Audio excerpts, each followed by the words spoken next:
Welcome to Moussa TV news బులెటిన్ల ముందుగా headlines.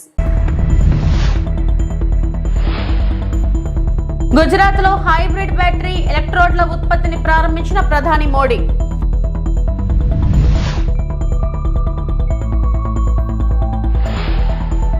దొంగ ఓట్లంటూ కాంగ్రెస్ దుష్ప్రచారం, ప్రజల్ని అవమానించడమేనన్న బండి సంజయ్.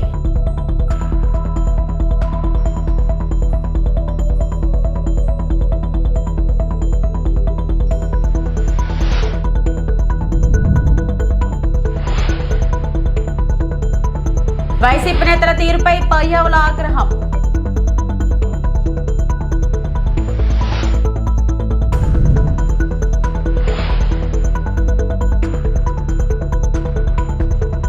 భారతదేశ గ్రీన్ మొబిలిటీ ఆశయాలకు ఒక ముఖ్యమైన మైలురాయిగా ఆగస్టు 26న ప్రధానమంత్రి మోడీ ఈ విటారాను ప్రారంభించనున్నారు. సుజుకి యొక్క మొట్టమొదటి ప్రపంచ వ్యూహాత్మక బిఈవి అయిన ఈ విటారా భారతదేశంలో తయారు చేయబడింది మరియు 100కు పైగా దేశాలకు ఎగుమతి చేయబడుతుంది. బ్యాటరీ పర్యావరణ వ్యవస్థకు పెద్ద ప్రోత్సాహకంగా గుజరాత్లోని ప్లాంట్లో హైబ్రిడ్ బ్యాటరీ ఎలక్ట్రోడ్ల ఉత్పత్తి కూడా ప్రారంభమవుతుంది. యూరప్, జపాన్ వంటి అధునాతన మార్కెట్లకు ఎగుమతి చేస్తూ ఈ వేళ కోసం సుజుకి యొక్క ప్రపంచ తయారీ కేంద్రంగా భారతదేశం పనిచేస్తుంది. గుజరాత్లో హైబ్రిడ్ బ్యాటరీ ఎలక్ట్రోడ్ల స్థానిక ఉత్పత్తిని ప్రారంభించడంతో భారతదేశ బ్యాటరీ పర్యావరణ వ్యవస్థ యొక్క తదుపరి దశను ప్రధాని మోడీ ప్రారంభించనున్నారు. ప్రధానమంత్రి మోడీ ప్రారంభించనున్న గుజరాత్లోని TDS lithium ion battery plant hybrid battery ఎలక్ట్రోడ్ల తయారీకి దారితీస్తుంది. తోషిబా, డెన్సో మరియు సుజుకీల జాయింట్ వెంచర్ అయిన ఈ ప్లాంట్ దేశీయ తయారీ మరియు క్లీన్ ఎనర్జీ ఆవిష్కరణలను పెంచుతుంది. ఈ అభివృద్ధి బ్యాటరీ విలువలో 80% పైగా భారతదేశంలోనే తయారు చేయబడుతుందని నిర్ధారిస్తుంది. ఈ మైలురాయి చొరవలు కలిసి భారతదేశం గ్రీన్ మొబిలిటీకి ప్రపంచ కేంద్రంగా ఆవిర్భావాన్ని నొక్కి చెబుతున్నాయి.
పిసిసి అధ్యక్షుడు మహేష్ కుమార్ గౌడ్ మాటలు కరీంనగర్ ఓటర్లను అవమానించేలా ఉన్నాయని కేంద్ర మంత్రి బండి సంజయ్ ఆరోపించారు. ఓట్ల చోరీ కంటే ముందు సీట్ల చోరీపై సమాధానం చెప్పాలని డిమాండ్ చేశారు. ఓట్ల చోరీ నిజమే అయితే మొత్తం ఎంపీ సీట్లు అన్ని తామే గెలిచే వాళ్ళం కదా అని ప్రశ్నించారు. రోహింగ్యాల అంశంలో కాంగ్రెస్, బీఆర్ఎస్ ఓటు బ్యాంకు రాజకీయాలు చేస్తుందని మండిపడ్డారు. రాత్రి వేళల్లో కాంగ్రెస్ పాదయాత్ర చేస్తుందని విమర్శించిన సంజయ్ తనను తిడితే పాదయాత్రకు ప్రచారం వస్తుందని మహేష్ కుమార్ గౌడ్ ఆలోచిస్తున్నారని ఎద్దేవా చేశారు. అక్కడ రాహుల్ గాంధీ ఏమో ఓటు తీసేస్తున్నారు అంటారు. ఇప్పుడు కరీంనగర్లో ఒక్కొక్క ఇంట్లో 200 ఓట్లు మైనార్టీలలో ఉన్నాయి. గతంలో సునీల్ గారు కాంప్లైంట్ ఇచ్చారు. ఆ ఓట్లు ఎవరు పడతాయి? దొంగ ఓట్లు పడ్డాడు. ఓట్లు పడ్డాక గెలవేయాలి. వాళ్ళు ఓట్లు వేయించుకున్నా గెలవలే. వాళ్ళు మైనార్టీలలో ఒక్కొక్క ఇంట్లో 50 ఇండ్లున్నాయి. కరీంనగర్లో ఉన్నాయి. మేము ఫిర్యాదు కూడా చేస్తాం, తొలగించలే. ఆ ఓట్లు ఎటు పడతాయి? అయినా గెలవలే వాళ్ళు. అనేది అన్ని ఆయన ఏం ఆడుతున్నా ఆయనకు అర్థమవుతలేదు. అవగాహన అయితే ఆయనకు ముంగట ఇద్దరం కూడా టిక్క టక్క విజిల్ లేగానే రెచ్చిపోయి మాట్లాడతా అంటే చెప్పండి మేవేరి ఓట్లు అక్కడిక్కడ వేసే అవకాశాలు ఉంటాయా? ఇలా బీసీ అంటే బీసీ నాకు కూడా విమర్శిస్తారు. బీసీ రిజర్వేషన్ ఏమంటే ముస్లిం రిజర్వేషన్ ఇస్తారు. అక్కడ రాహుల్ గాంధీ ఏమో ఓటు తీసేస్తున్నారు అంటారు. ఇప్పుడు కరీంనగర్లో ఒక్కొక్క ఇంట్లో 200 ఓట్లు మైనార్టీలలో ఉన్నాయి. గతంలో సునీల్ గారు కాంప్లైంట్ ఇచ్చారు. ఆ ఓట్లు ఎవరు పడతాయి? దొంగ ఓట్లు పడ్డాక గెలవేయాలి. వాళ్ళు ఓట్లు వేయించుకున్నా గెలవలే. వాళ్ళు మైనార్టీలలో ఒక్కొక్క ఇంట్లో 50 ఇండ్లున్నాయి. కరీంనగర్లో ఉన్నాయి. మేము ఫిర్యాదు కూడా చేస్తాం, తొలగించలే. ఆ ఓట్లు ఎటు పడతాయి? అయినా గెలవలే. వాళ్ళు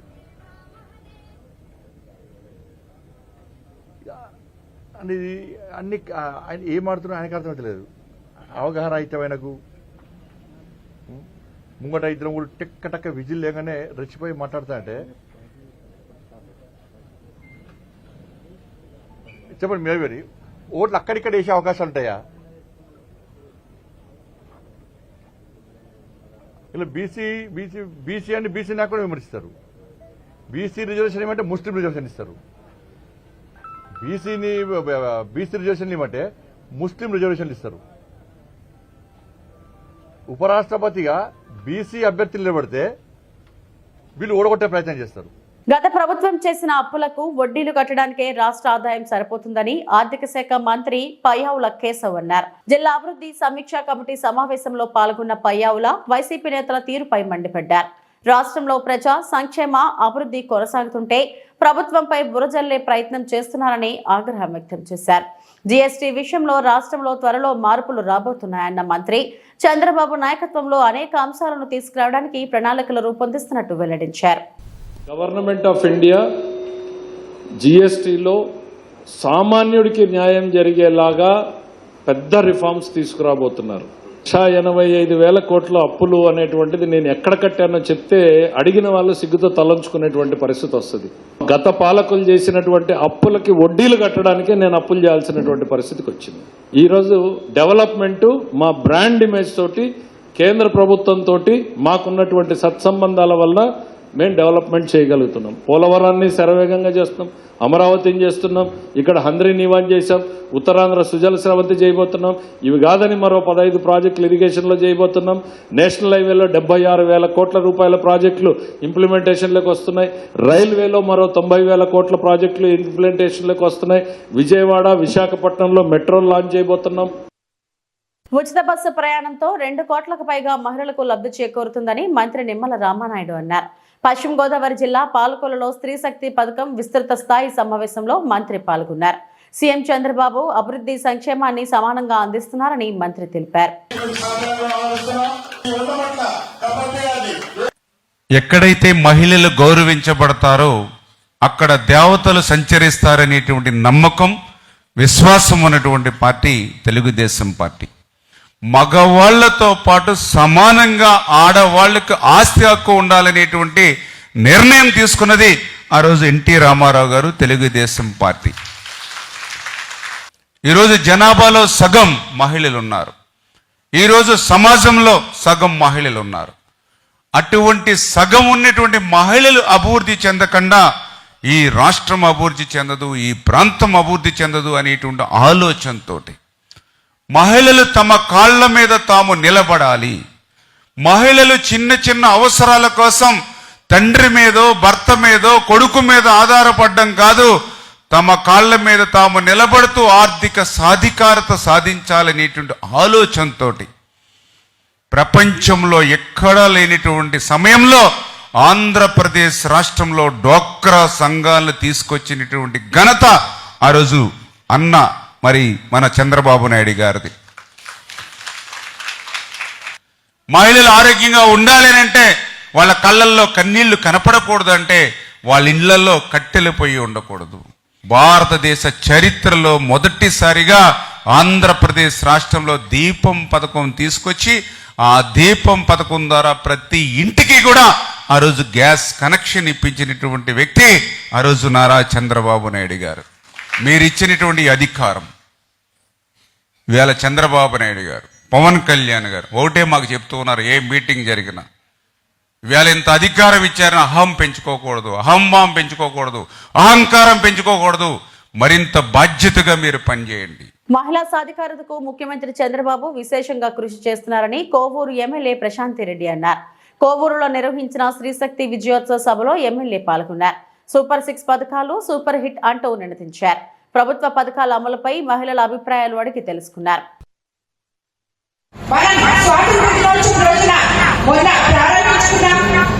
ఈ బస్సు వల్ల నాకు తెలిసి మీ అందరూ ఎంతో లబ్ధి పొందుతున్నారని నేను అనుకుంటున్నాను.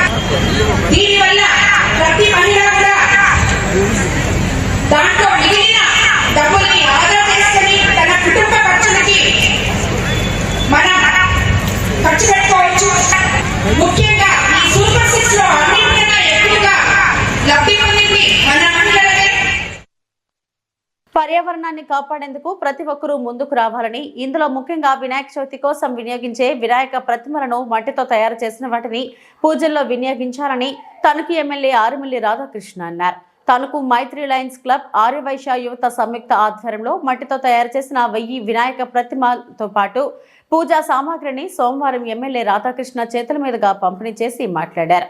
ఏ కార్యక్రమం తలపెట్టినా విఘ్నేశ్వరుడికి తొలుత పూజలు చేయడం ఆనవాయితీ అని, అలాంటి వినాయక చవితిని రాష్ట్రంలో దేశంలో పెద్ద ఎత్తున జరుపుకుంటూ ఉంటారని అన్నారు.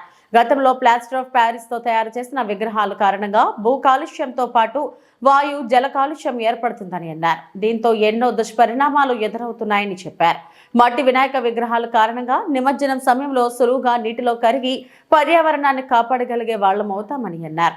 మట్టితో చేసినటువంటి గణపతి ప్రతిమలను, అదేవిధంగా పూజా ద్రవ్యాలను ఈరోజు 1000 కిట్లు పంపిణీ కార్యక్రమం చేయడం చాలా సంతోషం. ఈ సందర్భంగా ఆర్యవైశ్య యువత రాజశేఖర్ గారు, రామచంద్ర గారు, అదేవిధంగా నారాయణరావు గారు, అదేవిధంగా ఎంఏ రాంబాబు గారికి, పెద్దలకు, ఆర్యవైశ్య సంఘ ప్రెసిడెంట్ శ్రీనివాస్ గారికి, మిగిలిన పెద్దలకు అందరికీ కూడా ధన్యవాదాలు, అభినందనలు తెలియజేసుకుంటూ, ఈరోజు ముఖ్యంగా వినాయక చవితి అనేది మనందరికీ కూడా చాలా ముఖ్యమైనటువంటి పండుగ. మన హిందూ పండుగల్లో మొదటి పండుగ. వినాయకుడిని పూజించి ఏ కార్యక్రమం సంకల్పించినా మొదటిగా వినాయకుడిని పూజిస్తాం.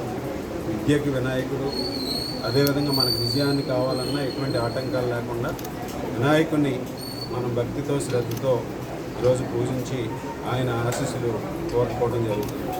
అటువంటి వినాయక చవితిని ఈరోజు రాష్ట్రంలో, అదేవిధంగా దేశంలో కూడా పెద్ద ఎత్తున ప్రజలందరూ కూడా చేసుకుంటూ ఉంటాం. కాబట్టి మనందరం కూడా వినాయక విగ్రహాలని గతంలో ప్లాస్టర్ ఆఫ్ ప్యారిస్తో చేయడం వలన అవి ఈరోజు నీటి కాలుష్యం పెంపొందించడంతో పాటుగా పర్యావరణాన్ని కూడా దెబ్బతీసే విధంగా ఈరోజు ప్లాస్టర్ ఆఫ్ ప్యారిస్ విగ్రహాల వలన ఈరోజు అనేక దుష్పరిమాణాలు కలుగుతూ మనందరికీ కూడా తెలుసు. ఇటువంటి పరిస్థితుల్లో ఒక మంచి కార్యక్రమం చేయాలనే సంకల్పంతో ఆర్యవైశ్య యువత మన తణుకుపట్నంలో ఈ కార్యక్రమానికి నాంది పలికి 1000 మట్టి ప్రతిమలను ఈరోజు అందించడం చాలా సంతోషం. దీనివల్ల ఈరోజు సులభంగా నీటిలో కలిసిపోతుంది. మన విగ్రహాన్ని పూజ తర్వాత మనం దీన్ని నిమజ్జనం చేసినప్పుడు నీటిలో కలిసిపోయి పర్యావరణాన్ని కాపాడుతూ ప్రకృతిని కూడా కాపాడుకోవడం జరుగుతుంది. ఈరోజు మన హిందూ పండుగలన్నీ కూడా ఇప్పుడు కూడా ప్రకృతిని కాపాడే విధంగా, ప్రకృతికి దగ్గరగా మన పూజా కార్యక్రమాలన్నీ కూడా ఉంటాయి. ఆ విధంగా ఈరోజు వినాయక చవితిని కూడా ప్రతి ఒక్కరు కూడా భక్తి శ్రద్ధలతో చేసుకోవడంతో పాటుగా ఈ మట్టి ప్రతిమలను ఉపయోగించి పూజ చేసుకుని ప్రతి ఒక్కరు కూడా పర్యావరణాన్ని కూడా కాపాడుకోవాల్సిన అవసరం ఉంది అని ఈ సందర్భంగా తెలియజేసుకుంటూ మరొకసారి ఆర్యవైశ్య యువతకి, పెద్దలకు అందరికీ కూడా మరొకసారి అభినందనలు తెలియజేసుకుంటూ ధన్యవాదాలు.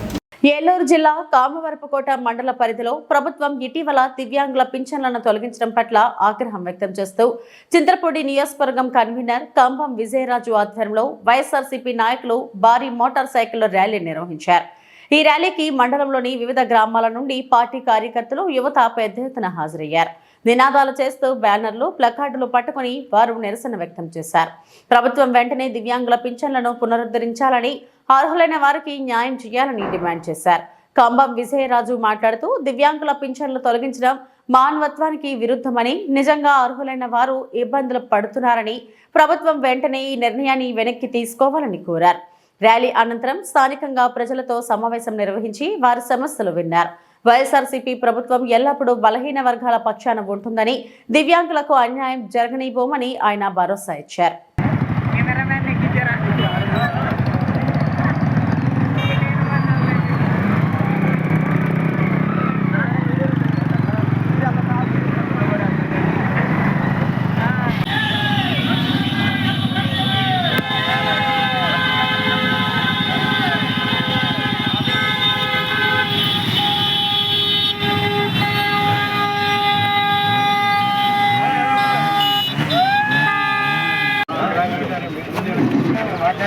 రాష్ట్ర వ్యాప్తంగా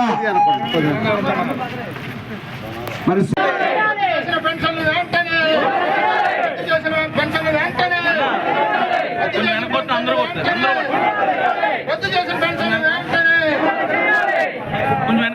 ప్రభుత్వం దాదాపు గద్దెనెక్కి 15 నెలలు కావస్తుంది.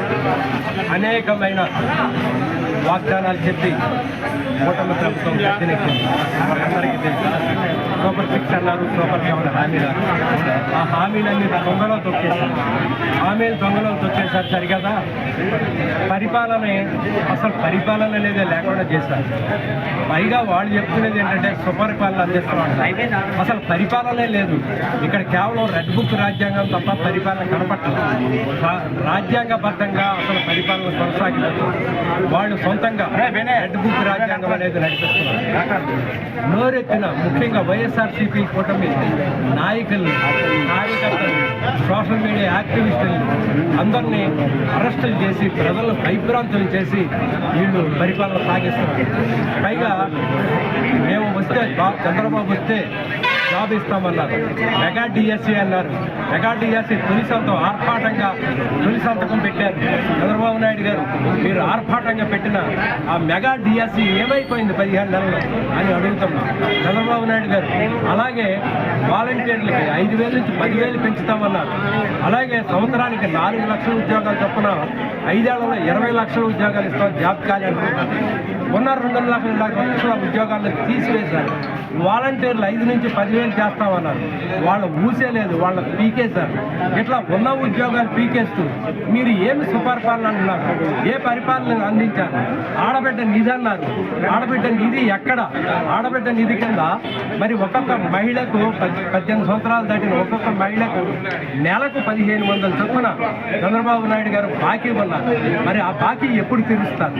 అన్నదాత సుఖీభావ. ఒక్కొక్క రైతుకు మీరు 2 సంవత్సరాలు పోయిన జూన్లో ఎక్కారు మీరు అధికారంలోకి. అప్పుడు 20,000, ఈ వర్షాకాలంలో మరి పంటలు స్టార్ట్ అయినాయి, ఇప్పుడు 20,000. అన్నదాత సుఖీభవ అన్న మీరు 40,000 ప్రతి రైతుకి ఈ రాష్ట్రంలో ఇవ్వాలి. ఆ డబ్బులు ఎక్కడ మీరు ఇవ్వకుండా మోసం చేస్తారా రైతుల్ని? అసలు యూరియా కొరత ఇవాళ రాష్ట్రంలో ప్రతి ఒక్క చోట ప్రతి గ్రామంలోనూ రైతుకు యూరియా దొరకట్లేదు. పంటలు ఏమైపోవాలి? పంటలకు గిట్టుబాటు ధర లేదు మీ పరిపాలన.